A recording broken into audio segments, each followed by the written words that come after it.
భాగాన్ని చదువుదాం. ఆ తర్వాత ప్రభు యొక్క రక్త మాంసంలో మనం పాలు పప్పులు పొందామండి. యోహాను సువార్త 6వ అధ్యాయము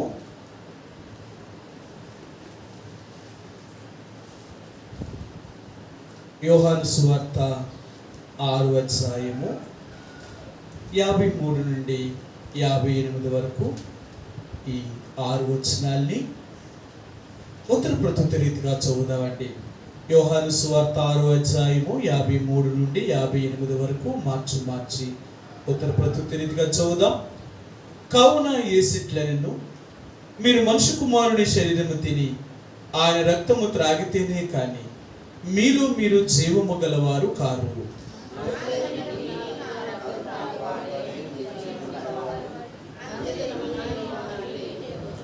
నా శరీరము నిజమైన ఆహారమును, నా రక్తము నిజమైన పానమునై ఉన్నది.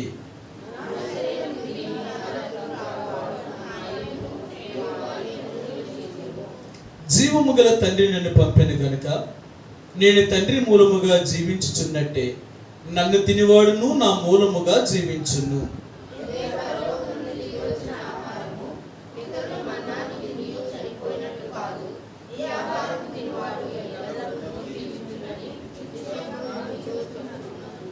మరొక మాట చదువుకుందామండి. ఆమోసు గ్రంథము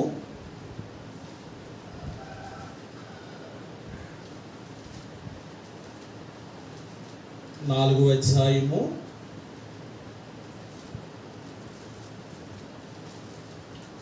4వ అధ్యాయము 12వ వచనాన్ని మనందరము కలిసి ఒక్క మాటలో చదువుదామండి. 4:12 ఆమోసు గ్రంథము 4వ అధ్యాయము 12వ వచనాన్ని చదవగలిగిన వారు నాతో కూడా కలిసి ఒక్క మాటలో చదవడానికి ప్రయత్నం చేయండి. కాబట్టి ఇశ్రాయేలీయులారా, మీ ఎడల నేను ఇలాగునే చేయుదును గనుక ఇశ్రాయేలీయులారా, మీ దేవుని సన్నిధిని కనబడుటకై సిద్ధపడుడి. ఇక ఉదయకాల మధ్యాహ్నకాల సమయంలో ప్రభు యొక్క రక్త మాంసంలో మనం పాలు పంపులు పొందే ముందుగా ప్రతి ఆదివారము ప్రభు యొక్క బల్ల దగ్గరకు వచ్చినప్పుడు మనల్ని మనం పరిశీలన చేసుకొని పరీక్షించుకొని యోగ్యమైన రీతిగా ప్రభు యొక్క రక్త మాంసంలో పాలు పంపులు పొందవలసిన వారు ఉంటున్నామండి. అంటే ప్రతి ఆదివారము ఇదే పని అంటే ప్రతి ఆదివారమే కాదండి, ప్రతిరోజు చేయవలసిన పని. ప్రతిరోజు కూడా మనం చేయవలసిన పని ఏంటంటే మనల్ని మనం పరీక్షించుకొని నేను ఎలాగున్నాను, నా దేవునికి తగినట్లుగా ఉన్నానా లేదా.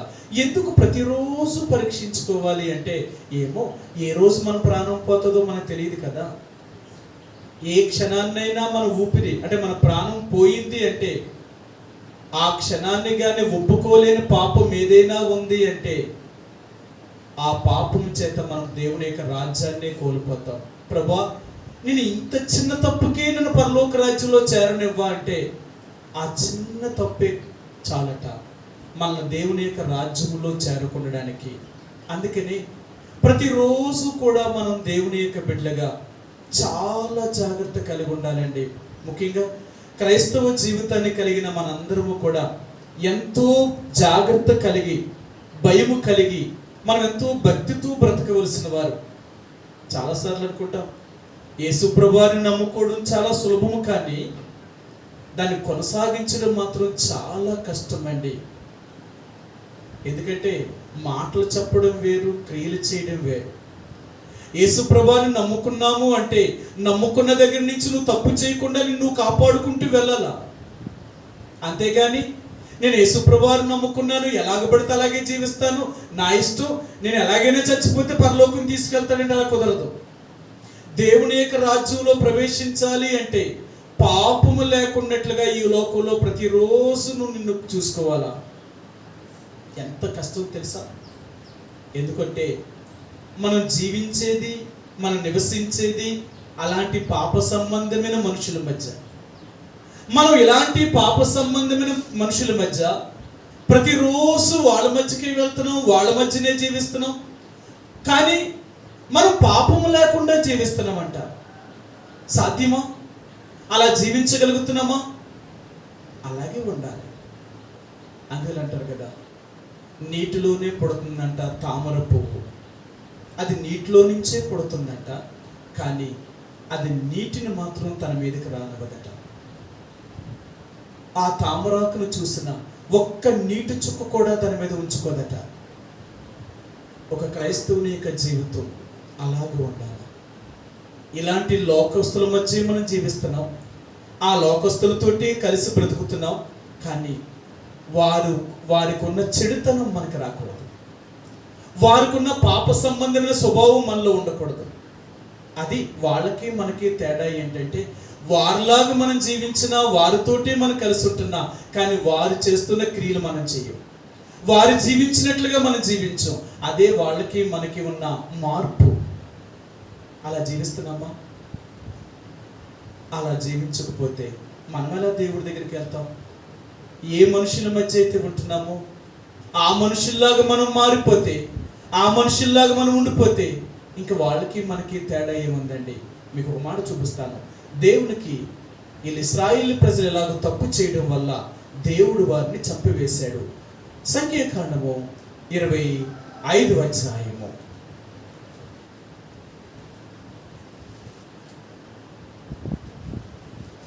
సంఖ్యాకాండము 25వ అధ్యాయము మొదటి వచనమండి. ఇశ్రాయేలీలు షిత్తీములో దిగి ఉండగా ప్రజలు మోయాబురాండ్రుతో వ్యభిచారము చేయసాగిరి. ఆ స్త్రీలు తమ దేవతల బలులకు ప్రజలను పిలువగా వీరు భోజనము చేసి వారి దేవతలకు నమస్కరించిరి.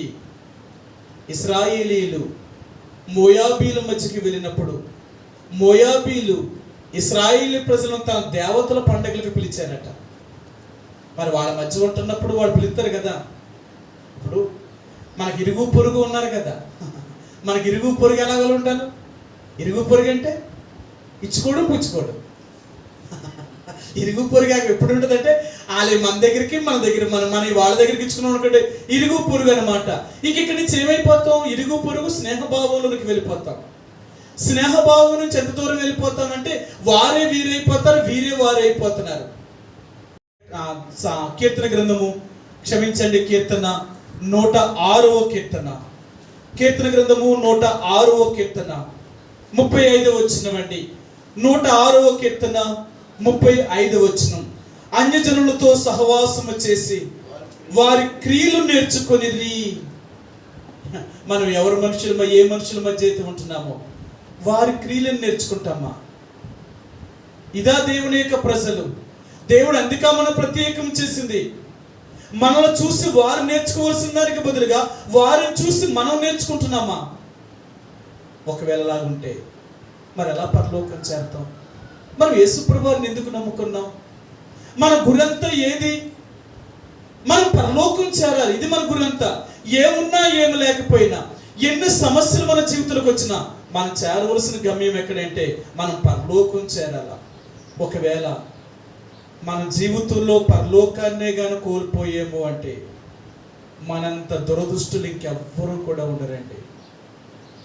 ఇంతకాలం మనం దేవుళ్ళో ఉండి, ఇంతకాలం మనం దేవుని యొక్క మందిరానికి వచ్చి దేవుని నమ్ముకున్నామని చెప్పుకుంటూ, దేవుని కానుకలిస్తూ, సమయాన్ని ఎంతో కాలము దేవుళ్ళో గడిపి మనం దేవుని యొక్క రాజ్యంలో చేరకపోతే మనంత దౌర్భాగ్యులు ఇంకెవరు ఉండరు. ఇంకా జాగ్రత్త. అందుకనే ప్రతిరోజు మన జీవితాన్ని చాలా జాగ్రత్తగా చూసుకోవాలి. ఎంత జాగ్రత్తగా ఉండాలి అంటే మన హృదయము ఏ కల్మషముతో కూడా ఉండకూడదు.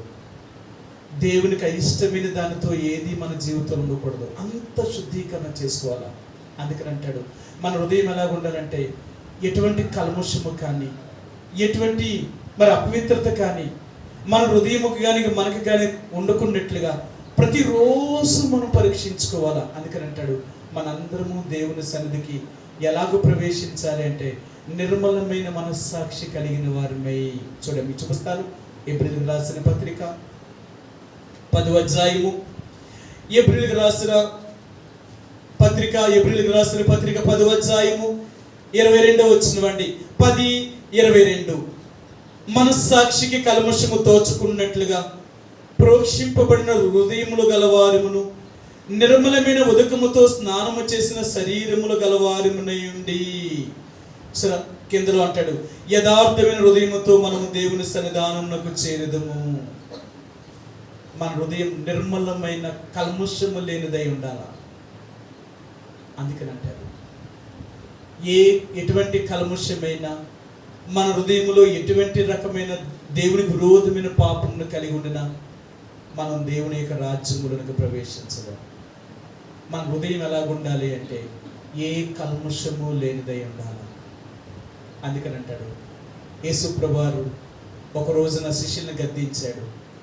ఎందుకు మీరు అలా చేస్తున్నారు? చిన్నపిల్లలు నా ఎద్దుకు రాకుండా మీరు ఎందుకు ఆటంకపరుస్తున్నారు అని చెప్పి, ఇలాంటి వారిదే దేవుని యొక్క రాజ్యం. ఒక చిన్న బిడ్డల్లాగా ఎవరైతే మార్పు నొందుతారో వారిదే దేవుని రాజ్యం అండి. చిన్న బిడ్డల లాంటి మనస్తత్వంలోనికి రావాలట. అంటే వారి హృదయంలో ఏ కల్మషము లేకుండా ఎలాగైతే చిన్న బిడ్డలు ఉంటారో అలాగే మన హృదయంలో కూడా ఎటువంటి కల్మషము కూడా ఉండకూడదు. అవునా? చాలాసార్లు అంటారు, కొన్నిసార్లు పిల్లల ద్వారానే గొడవలు వచ్చేస్తూ ఉంటాయి, చిన్నపిల్లల ద్వారానే గొడవలు వచ్చేస్తూ ఉంటాయి. ఎందుకు అంటే వాళ్ళు కొట్టుకుంటారు, మధ్యలోకి పెద్దోళ్ళు వెళ్తారు.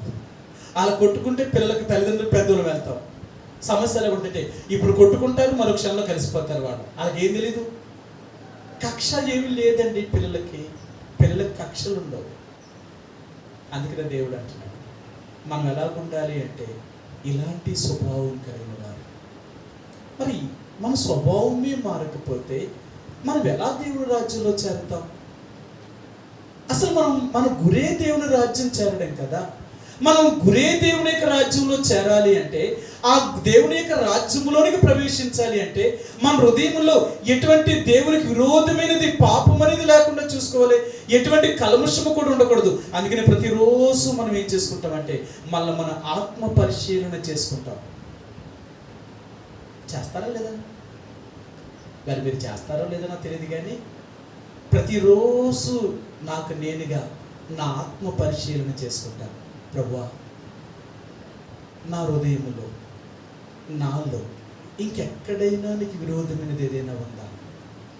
ఒకవేళ నేను ఎక్కడైనా నీకు విరోధమైన ఆలోచన, విరోధంగా నేను ఎక్కడైనా పాపం చేశాను, ఒకవేళ నాలో ఏదైనా ఉంటే, నాకు లేదు అని చెప్పలేను, మానవుని కదా, తెలియకుండానే నాలోనికి పాపం ప్రవేశించేది. అందుకని ఒక్కసారి మరలా నేను అడుగుతున్నాను, నన్ను శుద్ధీకరించు. ఏమో ఏ క్షణాన్ని ఏమైనా సరే నేను నీ రాజ్యాన్ని కోల్పోకూడదు. అందుకు నేను ఏ స్థాయికైనా దిగడానికి ఇష్టపడతాను, ఎంతైనా తగ్గించుకోవడానికి ఇష్టపడతాను, ఎంతైనా ఒప్పుకోవడానికి ఇష్టపడతాను. సరే, మనం ఎలాంటి వాళ్ళమంటే మనం ఏదైనా మనం చచ్చిపోయే పరిస్థితి మనకు వచ్చే అప్పుడు ఒప్పుకుంటాం దేవుడి దగ్గర. ఒక ఆయన చెప్తున్నాడు, నేను చెప్పాను కదా, ఆయన అన్నాడు అన్నమాట, ఒరే నాకు ఇంత కష్టమైన పరిస్థితి వచ్చినప్పుడు నాకు ఒక భయం వేసి, ఇంకా నేను ఎవరితోటైనా విరోధం కలిగి ఉన్నానా, ఎవరితోటైనా నాకు సమాధానము లేదా, నేను ఎవరితోటైనా సమాధానము లేకుండా ఎవరితోటైనా విరోధ భావాన్ని కలిగి నేను ఉంటే నేను చచ్చిపోతే దేవుని రాజ్యాన్ని చేరాలి. అందుకని నేను తప్పు చెయ్యకపోయినా, వాళ్ళదే తప్పైనా వీళ్ళ వాళ్ళ దగ్గర ఒప్పుకున్నాను, అయ్యా నేను మీకు ఏమైనా మిమ్మల్ని బాధ పెట్టినట్లుగా, మీకు విరోధంగా నేను ఏదైనా చేసి ఉంటే నన్ను క్షమించండి నేను అడిగాను. ఏమైందో తెలుసా? ఆ మాట నేను అడిగానో లేదో వాళ్ళ షాకులోకి వెళ్ళాడు. అదేంటి, ఆయన మనల్ని అడగడం ఏంటి? మనం కదా ఆయనకి కీడు చేసింది, వాళ్ళకి మనం కదా బాధ పెట్టింది, అయినా తిరిగి మనల్ని ఎందుకు అడుగుతున్నాడు వచ్చి? అర్థమైందా?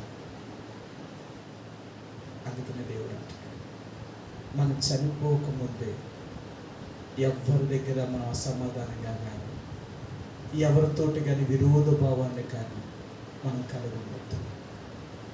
ఎవరితోటైనా మన విరోధాన్ని కానీ, ఎవరితోటైనా కానీ మన శత్రుత్వము కానీ మనం కలిగి ఉన్నామా దేవుని యొక్క రాజ్యంలో ప్రవేశించలేం. ఎందుకంటే అలాంటి స్వభావం కలిగిన వారు ఎవరో కూడా దేవుని యొక్క రాజ్యంలో ప్రవేశించరు. అందుకని మీకు ఎన్నోసార్లు చెప్తున్నాను, రక్త మాంసంలో దేవుని రాజ్యాన్ని స్వతంత్రించుకున్నావు. ఈ శరీరానికి ఈ ప్రాణానికి ఇదే గొడవ. అర్థమైందా? ఈ శరీరానికి ఎంత పగ తెలుసా?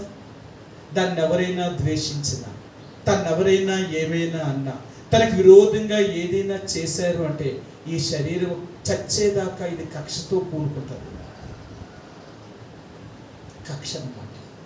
ఎంత కక్ష అంటే చచ్చిపోయినా సరే వాళ్ళ ముఖాన్ని చూడడానికి, వీళ్ళ ముఖాన్ని చూడడానికి కూడా ఇష్టపడరు. కారణం ఏంటి కదా? ఈ శరీరానికి అంత పగ. అందుకే దేవుడు అంటాడు, మనం పుట్టుకతోటి అలాంటి పుట్టామంట. మనం పుట్టుకతోటే పుట్టామంట. ఈ రోజేమీ కొత్త కాదు మనకి.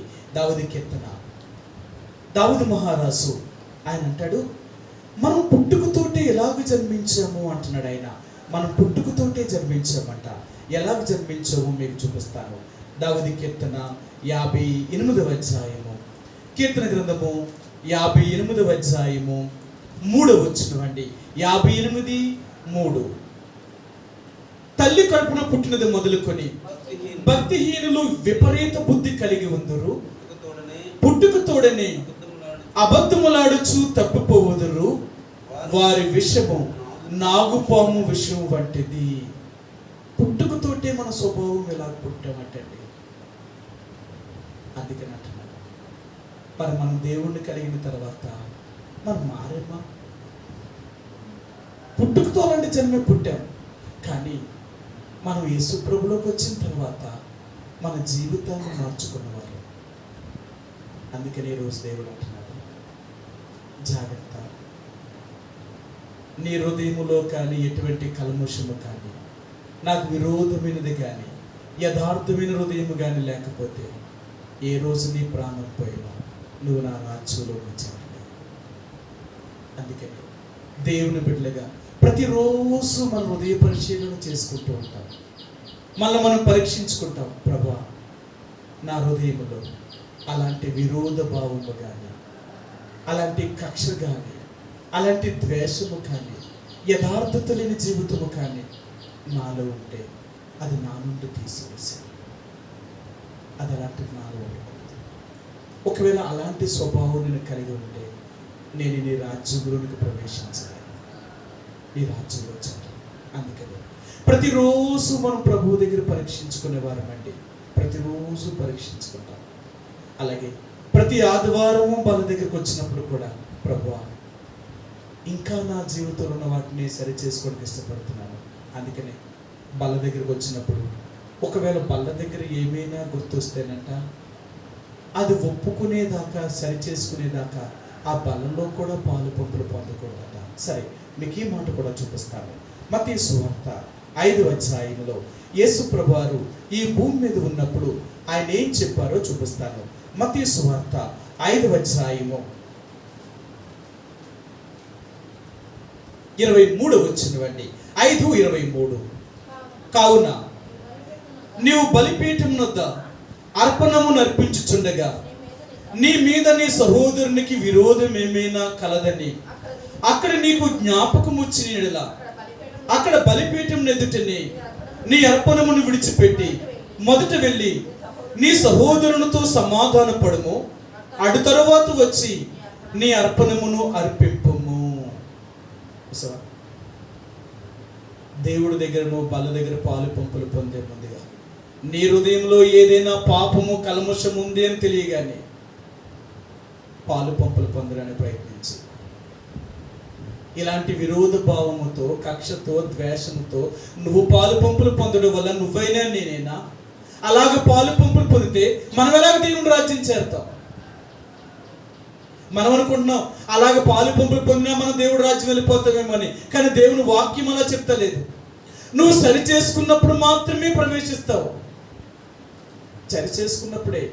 ముందు అర్పణమును అక్కడ వదిలిపెట్టి మొదట వెళ్ళి ఎవరితో అయితే విరోధముని కలిగి ఉందో వారి దగ్గరికి వెళ్ళి నువ్వు క్షమాపణ పొంది ఆ తర్వాత వచ్చి నువ్వు బలి అర్పించినప్పుడు నీ బలి అర్పించిన దానికి ఒక అర్థం ఉందేమో కానీ అలాగ లేకపోతే నువ్వు ఎన్నిసార్లు అలాగ దేవుడి యొక్క రక్త మాంసంలో పాలు పంపులు పొందినా, ఎన్నిసార్లు సరి చేసుకోకుండా నువ్వు దేవుడికి ఎంత చేసినా అదంత వ్యర్థమే,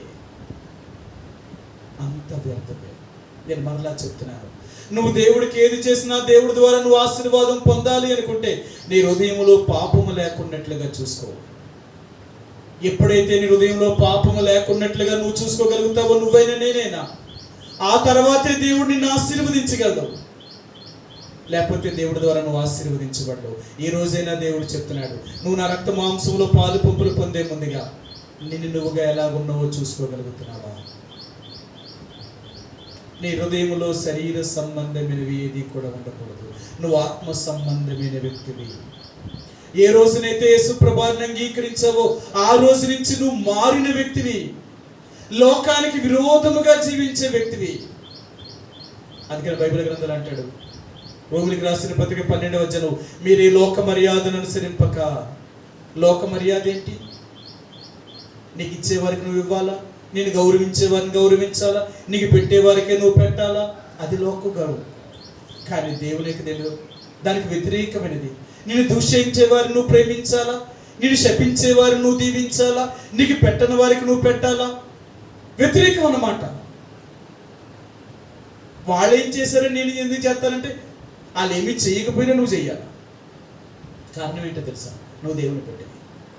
వాళ్ళు చేస్తే నువ్వు చేస్తే దానికి ప్రతిఫలం ఏముంది? అందుకని అంటాడు, నువ్వు ఏది చేసినప్పుడు కూడా దైవ పద్ధతిని అనుసరించి నువ్వు చేయాలి. అలాగే చేసావా, ఇక ముందు పరమందు రెండంతల ఆశీర్వాదాన్ని నువ్వు పొందుతావు. సరే, మీకు ఆ మాట కూడా చూపిస్తాను. లూకాసు వార్త 14వ అధ్యాయము, లూకాసు వార్త 14వ అధ్యాయము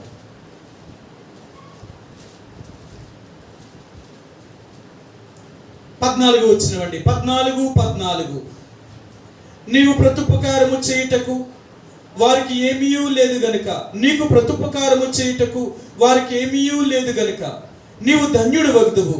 నీతిమంతుల పునరుత్థానమందు నీవు ప్రత్యుపకారము పొందుదువని చెప్పాను. ఆయన అంటున్నాడు, నువ్వు ఉపకారం ఎవరికి చేయాలో తెలుసా? నీకు ఉపకారము చేయలేని వారికి, నీకు సహాయము చేయలేని వారికి మనం ఎవరికి పెడతాం? మనం పెట్టిన వాళ్ళకి మనం పెడతాం, మనకి ఇచ్చిన వాళ్ళకి మనం ఇస్తాం, మనం చూసిన వాళ్ళకి మనం చూస్తాం. మన స్వభావం అంతా ఏంటి? అప్పుడు మీరు అలా చేయలేదా, ఇప్పుడు ఇలా చేయలేదా, అప్పుడు మీరు అలాగలేదా, అంతే కదా. మానవుడి యొక్క స్వభావం అలాంటిది. కానీ మనం మార్పు చెందిన తర్వాత వాళ్ళు ఎలాగుంటే మనకేంటి, మనం ఎలాగున్నాం, మనం చేసామా లేదా, మనం ఇచ్చేమా లేదా, మనం పెట్టేమా లేదా, వాళ్ళ నుంచి నువ్వు చూడవు, నీ నుంచి ఏం చూస్తావు. అందుకేనంట నేను చాలాసార్లు మీకు గుర్తు చేస్తూ వచ్చాను, దేవుని బిడ్డలో 2 పనులు చేయాలట. కొన్నేమో మర్చిపోవాలట, కొన్నేమో జ్ఞాపకం చేసుకోవాలట. కొన్నేమో మర్చిపోవాలట, కొన్నేమో జ్ఞాపకం చేసుకోవాలట. కొన్ని మర్చిపోవలసినవి ఉంటాయట. ఏం మర్చిపోతాం? మనం మర్చిపోవలసినవి ఏముంటాయి? ఏమండి? కీడు మర్చిపోవాలా? ఏంటి కీడు? కీడు మర్చిపోవాలట. కీడు ఎవరు చేస్తారు? మన శత్రువులు, మన విరోధులు మనకి చేసిన కీడుని ఎప్పుడూ జ్ఞాపకం చేసుకోకూడదట. మన శత్రువులు, బైబిల్ అయితే చెప్పారు కదా, మరలా మీకు నేను క్రొత్త ఆజ్ఞనిస్తున్నాను. ఏంటంటే మీ శత్రువులను మీరు ప్రేమించాలి.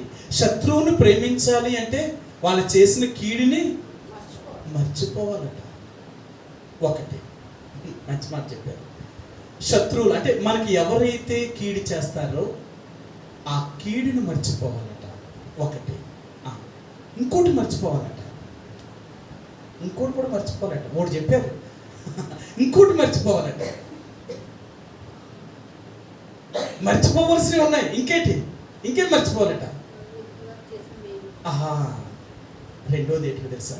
నువ్వెవరికైనా మేలు చేసావు అంటే ఆ రోజే దాన్ని మర్చిపోవాలట. నువ్వు చేసిన మేలు ఎప్పుడు చెప్పుకోకూడదట, ఎప్పుడు చెప్పకూడదట. నేను పలానా వాళ్ళకి ఇలాగ చేశాను అని నువ్వు చెప్పకూడదట. ఎప్పుడైనా నువ్వేదైనా ఎవరికైనా చేసుంటే అది మర్చిపోవాలంట. నువ్వు చేసింది మర్చిపోతేనంట దేవుడు దానికి ప్రత్యుపకారం నీకు చేస్తాడంట. అవునా? నువ్వు మర్చిపోతే దేవుడు మర్చిపోడట. నీకు గుర్తుందనుకో దేవుడు మర్చిపోతాడట. సరే, మీకు ఆ మాట కూడా చూపిస్తాను. ఏప్రిల్కి రాసిన పత్రిక 6వ అధ్యాయము 10 వచనమండి. ఏప్రిల్కి రాసిన పత్రిక 6వ అధ్యాయము, ఏప్రిల్కి రాసిన పత్రిక 6వ అధ్యాయము 10 వచనం. మీరు చేసిన కార్యమును మీరు పరిశుద్ధులకు ఉపచారము చేసి ఇంకనూ ఉపచారము చేయుచుండెడు చేత తన నామమును బట్టి చూపున ప్రేమను మర్చుటకు దేవుడు అన్యాయస్తుడు కాడు. చూసారా? మనం ఏమంటాం? అమ్మ నేను అంత చేశాను, వాళ్ళు అందరూ ఏమైపోయారు? తిన్న ఊళ్ళు మర్చిపోయారు, తీసుకున్న ఊళ్ళు మర్చిపోయారు, నేను చేసినవన్నీ మర్చిపోయారు అంటారు. మనం చేసినవన్నీ మర్చిపోతున్నారట. వాళ్ళు ఎందుకు మర్చిపోతున్నారో తెలుసా? మన జ్ఞాపకం ఉండడం వల్ల. మనమే నిజంగా మర్చిపోయి ఉంటే దేవుడట నువ్వు చేసిన దాన్ని మర్చిపోడట. అందుకని అంటాడు మనం మర్చిపోవలసింది ఏంటంటే ఇతరులు మనకు చేసిన కీడును మర్చిపోవాలా, మనం చేసిన మేలు మర్చిపోవాలట. మన మేలు మర్చిపోవాలట. రెండవది, కొన్ని గుర్తుపెట్టుకోవాలట, కొన్ని మన జ్ఞాపకం చేసుకోవాలట. ఏంటి జ్ఞాపకం చేసుకోవాలి? మనం ఏం గుర్తు చేసుకునంటే, ఎవరైనా మనకి ఏదైనా ఎప్పుడైనా మేలు చేసుంటే ఆ మేలు ఎప్పుడూ మర్చిపోకూడదట. మనకు గుర్తుండవలసింది ఏంటో తెలుసా? ఎవరైనా మనకి ఏదైనా మేలు చేసుంటే ఆ మేలు ఎప్పటికీ మర్చిపో. దేవుని బిడ్డలకున్నది ఏంటో తెలుసా? వాళ్ళు ఎప్పుడు కూడా ఎవరైనా వాళ్ళకి మేలు చేస్తుంటే అది ఎప్పటికీ మర్చిపోరట. వాళ్ళ జ్ఞాపకం ఉంటుందట. అందుకని వాళ్ళ కోసం వాళ్ళ దేవుణ్ణి ఎప్పుడూ ప్రార్థిస్తారట. ప్రభా, పలానా వారు ఇలాగ నాకు మేలు చేశారు, పలానా వారు ఇలాగ సహాయం చేశారు, వారిని ఆశీర్వదించు, వారిని దీవించు అని ప్రతిరోజు మనం దేవుణ్ణి ప్రార్థన చేస్తాం. అందుకని అంటున్నాడు, ఇతరులు నీకు చేసిన మేలుని జ్ఞాపకం ఉంచుకోవాలట. ఇతరులు నీకు చేసిన మేలు నువ్వు ఎప్పటికీ మర్చిపోకూడదు. అలాగూ నువ్వు చేయగలిగినప్పుడు దేవుని చేత నువ్వు ఆశీర్వదించబడతావు. ఎందుకనే నేను చాలాసార్లు మీకు చెప్పాను, మనం మనుషులుగా పుట్టి దేవుళ్ళుగా మారాలట. నేను మనిషిగానే పుడతాను, మనిషిగానే చస్తాను అంటే దేవుడు రాజ్యం చేరబట. నువ్వు మనిషిగా పుట్టి దైవుడిగా మారాలి, అప్పుడే దేవుని యొక్క రాజ్యంలో చేరాలి. అందుకని అంటాడు మనమందరము క్రీస్తు యొక్క సారూప్యములోనికి రావాలట. మనం అందరము క్రీస్తు యొక్క సారూప్యంలోనికి రావాలి. అలాంటి సారూప్యంలోనికి వస్తేనే కానీ మనం దేవుని యొక్క రాజ్యంలో ప్రవేశించలేము. అంటే ఒక మానవుడు దేవుడు అవ్వగలడా అంటే అవ్వగలడు. ఎవరైతే మారు మనసు పొందుతారో వాళ్ళు చేసే క్రియలు దైవత్వానికి సంబంధించిన క్రియలు చేయగలుగుతూ ఉంటారు, వాళ్ళే దేవుడు. బైబిల్ గ్రంథంలో అంటాడు, మీరే దైవములనియు సర్వోన్నతిని దేవుని కుమారులనియు నేను సెలవిస్తున్నాను. మనం ఎవరము అంటే మనమే దైవముతో సమానమైన వారు. నేను మీకు మరలా చెప్తున్నాను, ఒక కమ్యూనిస్ట్ సిద్ధాంతం ఏంటో తెలుసా? కమ్యూనిస్ట్ సిద్ధాంతాన్ని స్థాపించిన వాడే ఒక క్రైస్తవుడు. కమ్యూనిస్ట్ యొక్క సిద్ధాంతాన్ని స్థాపించిన వాడే క్రైస్తవుడు. ఎందుకు స్థాపించాడో తెలుసా? ఈయన క్రైస్తవులు దేవుడు దేవుడు దేవుడిని ప్రేమిస్తారని చెప్తారు. అసలు దేవుడు ఎక్కడున్నాడు? బైబిల్ ఏం చెప్పింది? బైబిల్ ఏం చెప్పిందట? నీ ఎదుట ఉన్న ఒక మనిషిని నువ్వు ప్రేమించలేనప్పుడు నువ్వు కనిపించిన దేవుణ్ణి ఎలా నువ్వు ప్రేమించగలవు? బైబిల్ అది చెప్తున్నా. ఆయన బైబిల్ అంతా చదివినాడు. మీరేమో ఎదుట ఉన్న మనిషిని ప్రేమించరు కానీ మీరేదో దేవుణ్ణి ప్రేమిస్తారని చెప్తున్నారు. ఇదా క్రైస్తత్వం చెప్పేది? అసలు ఇది క్రైస్తత్వమేనా అని ఓ క్రైస్తవుడు ఒక నాస్తికుడిగా మారిపోయాడు. నాస్తికుడి యొక్క సిద్ధాంతం ఏంటి? దేవుడు లేడు, దయ్యము లేదు. కమ్యూనిస్ట్ యొక్క సిద్ధాంతమే అది. దేవుడు లేడు, దయ్యము లేదు. దేవుడు లేడు, దయ్యము లేదు. మరి ఎవరు కనిపించేది? నీ ఎదుటిన్న మనిషే దేవుడు. నువ్వు ఆ మనిషికి సహాయం చేయగలిగితే నువ్వు దేవుడికి చేసినట్టే. నువ్వు ఆయన ఎదుటిన్న మనిషికి చేస్తే దేవుడికి చేసినట్టే. ఈరోజు దేవుని యొక్క బిడ్డలుగా యేసు ప్రభువుని అంగీకరించిన వారిగా ఉంటున్నాం. మనము మనం మారేమా? మన స్వభావం మారిందా? ఏ మనుషుల మధ్య అయితే ఉంటున్నామో ఆ మనుషుల యొక్క క్రియలు మనకు అంటుకోకున్నట్లుగా, వారు నడిచినట్లుగా, వారు ప్రవర్తించినట్లుగా మనం ప్రవర్తించకుండా మనం కాపాడుకోగలుగుతున్నామా? ఒకవేళ అలా లేకపోతే మనం ఎలా పరలోకం వెళ్తాం? అందుకని మనం ఏమి రంగులు మార్చే రోసగదిలేమే కాదు, ఏ ఎండకి ఆ గుడుగు పట్టేవాళ్ళం కాదు, ఎక్కడికి వెళ్తే అలాగూ మారిపోయేవారం కాదు. మనం ఎక్కడున్నా, ఎప్పుడైనా, ఎక్కడైనా ఒకలాగే ఉండేవారు. మనం మారం. మనం ఒకటి చెప్పేమా అలాగే ఉంటాం, మనం చేసేమా చేసేది అలాగే చేస్తాం. ఎందుకంటే మనం చేసినా మనం చెప్పినా దేవునికి అనుకూలంగానే చేస్తాము, దేవునికి అనుకూలమైనవే మనం చెప్తాం. దేవుడికి వ్యతిరేకంగా ఉండేవి ఎప్పుడు కూడా మనం చెప్పాం. దేవుని బిడ్డలను పాడు చేయాలని బిలాము బోధించినట్లుగా తప్పుడు బోధన మనం బోధించాం. అనుకుంటారు ఆ బిలాము అతని గురించి బైబిల్ గ్రంథంలో ఈ పేతురు ఈ మాటను రాశారు. సరే, మీకు ఆ మాట చూపిస్తాను. పేతురు రాసిన 2వ పత్రిక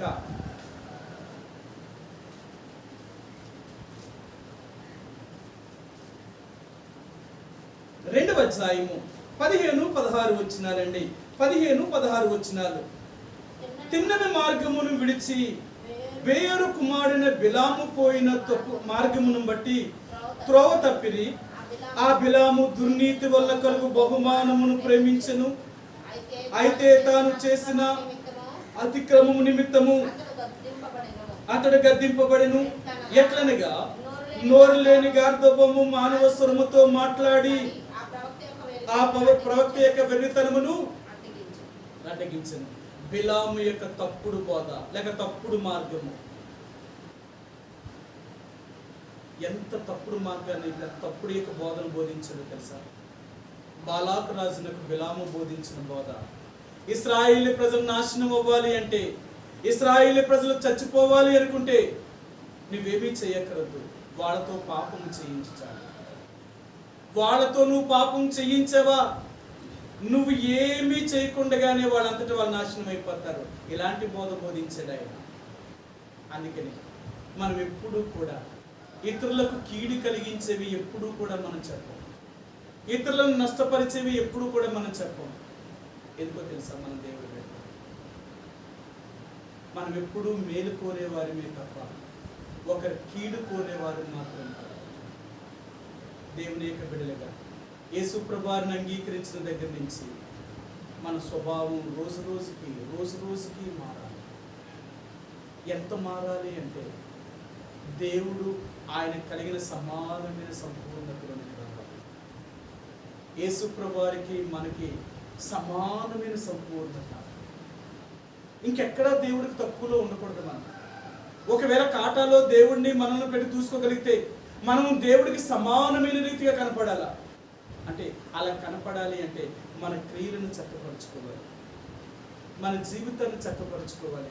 అలాగే చేయకుండా మనం ఎలాంటి దేవుడి రాజ్యంలో చేరిపోతున్నాం. మనం అందరూ అనుకున్నాం చచ్చిపోతే పరలోకం వెళ్ళిపోతాం అనుకున్నాం. చచ్చిపోతే పరలోకం వెళ్ళాలి అంటే ఆ పరలోకానికి తగినట్లుగా నడవాలి కదా, ఆ పరలోకానికి తగినట్లుగా జీవించాలి కదా. అందుకని దేవునికి బిడ్డలుగా ప్రభు యొక్క రక్తమాంసంలో పాలు పంపులు పొందినట్టుగా మన జీవితంలో అలాంటి సంపూర్ణతలోనికి రావాలి అంటే, దేవునికి తగినట్లేక సంపూర్ణమైన రూపంలోనికి మనం మార్చబడాలి అంటే ఇప్పుడైనా దేవుడు సరి చేసుకోవాలి. ఇంకా నీ జీవితంలో నా జీవితంలో సరి చేసుకోవాల్సి ఎక్కడెక్కడైతే ఉన్నాయో వాటన్నిటినీ సరి చేసుకోవడానికి ప్రయత్నించాలి. మనం చచ్చేదాకా సరి చేసుకునేవాడు. ఈ భూమి మీద ఉన్నంత వరకు కూడా మనం సరి చేసుకుంటూ వెళ్ళేవారమే తప్ప మనం ఏమీ సంపూర్ణతలోకి వచ్చేసేవారం కాదు. మనం ప్రాణం పోయే సమయానికి అన్నిటినీ సరి చేసుకోలేదు. ప్రభువా, ఇక నాలో ఏ బలహీనతలు, ఏ అడ్డుబాట్లు లేవు కదా అని ఎప్పుడైతే నువ్వు అలా కనపడగలుగుతావో అప్పుడే దేవుడు మనల్ని భూమి మీద నుంచి పరలోకం తీసుకెళ్ళగలుగుతాడు. కాబట్టి ఈ మధ్యాహ్న కాల సమయంలో ప్రభు యొక్క రక్తమాంసంలో పాలు పంపులు పొందే ముందుగా దేవుడి దగ్గర సరి చేసుకోండి. మన జీవితంలో దేవునికి ఇష్టం లేనివి ఏవైతే ఉంటున్నాయో వాటి నుంచి మనం దూరపరచుకోండి. మనం ఈ లోకంలో దేవుని బిడ్డల్లాగా జీవించడానికి ప్రయత్నం చేద్దాం. ఎందుకంటే మనం దేవుని పిల్లలమని చెప్పుకుంటున్నాం కదా, అలాగే బ్రతకాలి. వాళ్ళకి లేకపోవచ్చు, మనకైనా ఉండాలి కదా. అందుకని మనలో మారడానికి ప్రయత్నం చేద్దాం. ఎవరు మారారో లేదో మనకు అనవసరం, నేను మారేనా లేదా. చాలాసార్లు అంటాం, వాళ్ళు మారారా, వీళ్ళు మారారా, ఎవరు మారారు. అలాగే మనం అనుకున్నాం అనుకో, జీవితంలో ఎప్పటికీ మారు. ఎందుకో తెలుసా, మనం వాళ్ళని వాళ్ళని చూస్తున్నామే తప్ప మనల్ని మనం చూసుకోవట్లేదు. అందుకని అంటాడు, ఎంత చెప్తాడో తెలుసా దేవుడు, ఆఖరికి నీ ఎదుట బోధించేవాడిని కూడా నువ్వు చూడొద్దు. ఒకవేళ బోధించేవాడు అంత బోధిస్తున్నాడు కాబట్టి ఆయన్నే నువ్వు మాదిరిగా తీసుకుంటే వాడు నరకానికి వెళ్ళినట్టు నువ్వు నరకానికి పోతావు. ఆఖరికి బోధించేవాడిని కూడా నువ్వు మాదిరిగా తీసుకోవద్దు అంటున్నాడు ఆయన. కారణం ఏంటి, ఒకవేళ అతనిలో నువ్వు చూడాలనుకుంటే అతనిలో కూడా నీకు బలహీనతలు కనపడవచ్చు. మనిషి ఎలా అంటాడో తెలుసా, తప్పు పట్టుకోవాలి అనుకున్నాడు అనుకోండి, మంచి దాంట్లో నుంచి కూడా మంచి దాంట్లో నుంచి కూడా తప్పును పట్టుకోగలరు. మంచిది అని చెప్పబడుతున్న దాంట్లో కూడా తప్పును చూపిస్తారు వాళ్ళు. ఎందుకంటే వాళ్ళకి తప్పే కనపడుతుంది అక్కడ.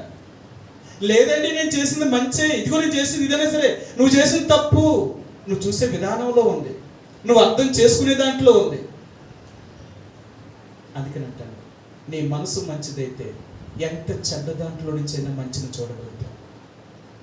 మన మనసే చెడిపోయింది అనుకోండి, ఎంత మంచి దాంట్లో నుంచి చెడిని చూడగలుగుతాం.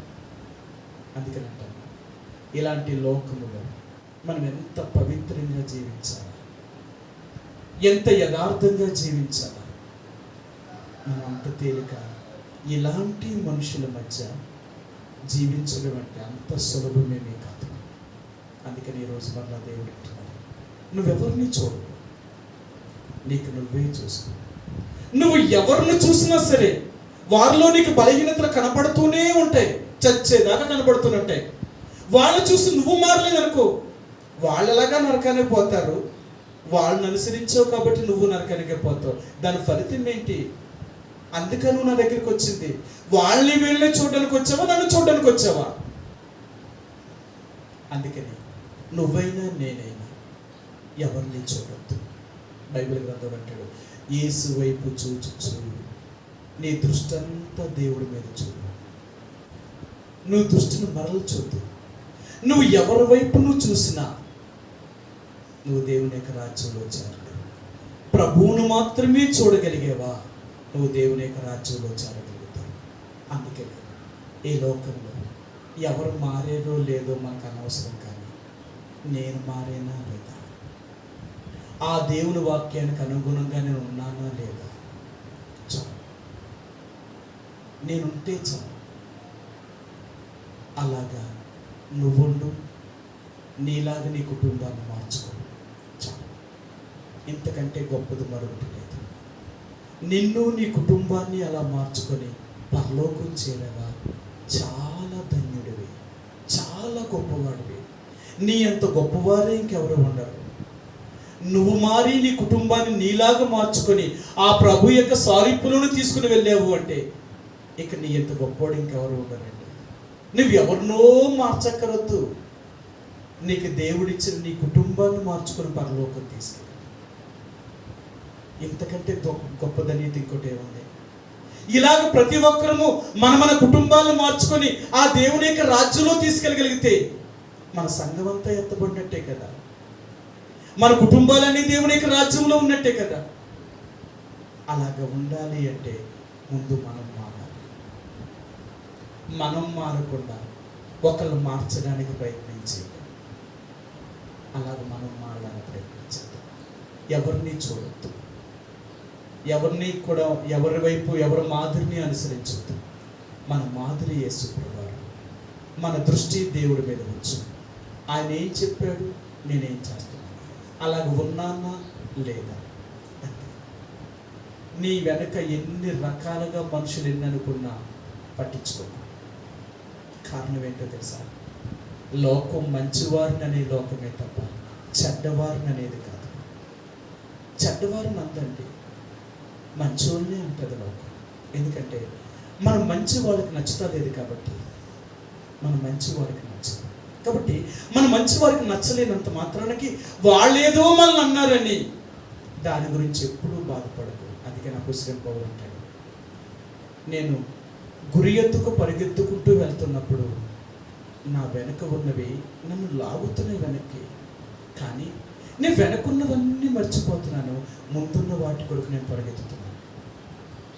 ఒక్కసారి ఆగి వెనక్కి తిరిగి చూసావా, నీ గమ్యం ఆగిపోతుంది, నీ ప్రయాణం సాగదంతే.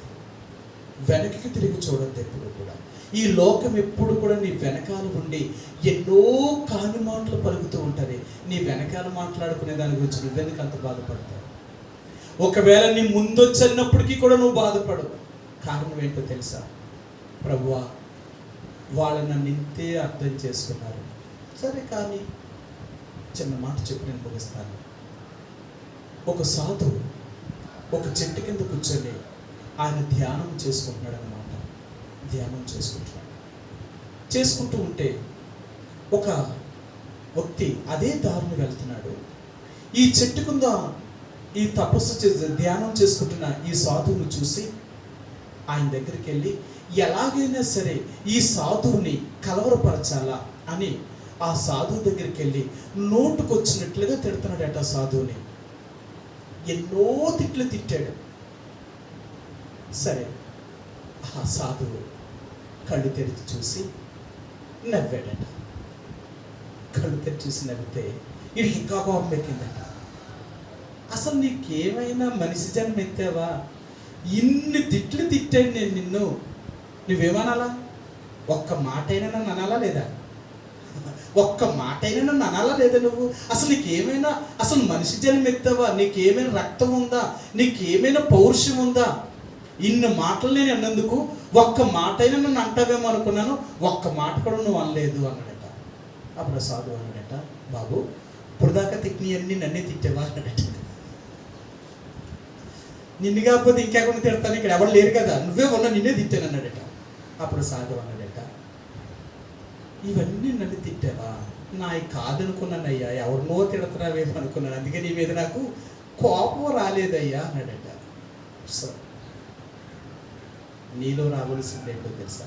నీ ముఖం ఎదురుకుండా నేను తిట్టినప్పుడు కూడా నిన్ను కాదు తిట్టడం, నీ దేవుడిని అంటున్నారు.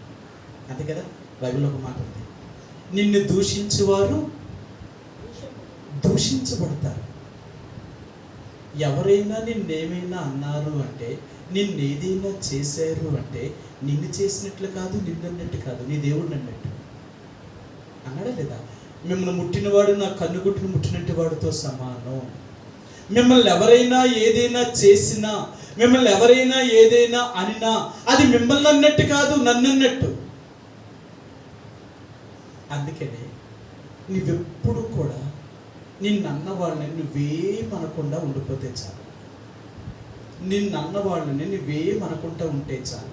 అది ఎంత భయంకరం తెలుసా? నిజంగా నువ్వేమనక్కర్వద్దు. నిన్ను దూషించిన వారిని, నిన్ను శపించిన వారిని, నీ గురించి చెడ్డగా మాట్లాడుకున్న వారిని నువ్వేమనుకుంటా వదిలేయడం వల్ల ఎంత ప్రమాదం తెలుసది. అది నీకు తెలియదు. సరే, ఈ మాట చూపించి నేను ముగిస్తాను. రోమిలికి రాసిన పత్రిక, అది ఎంత ప్రమాదమో చూపిస్తాను.